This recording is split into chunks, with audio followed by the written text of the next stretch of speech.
Yes, jeg har fået arbejde. Hvad skal jeg så gøre? Hvor fedt, du har fået arbejde. Når du er færdig med at rende skrigende op og ned ad gaden og fortælle, jeg har fået job, så gør du det. Du ringer ind til A-kassen og fortæller, at du har fået job. Der er nogle forskellige muligheder.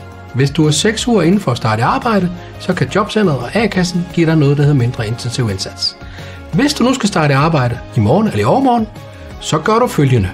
Så går du ind på www.jobnet.dk, vælger ind under plan og aftaler, vælger ned under feltet tilmeld, afmeld.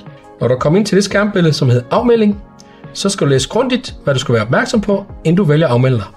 Nede i bunden er der en kalender, og på kalenderen, der går du ind og vælger den første arbejdsdag, og så går du hen og trykker gennem. Husk, hvis du melder mig fagforeningen, så vil vi hjertelig gerne se din ansættelseskontrakt igennem, inden du skriver den under. Tillykke med jobbet.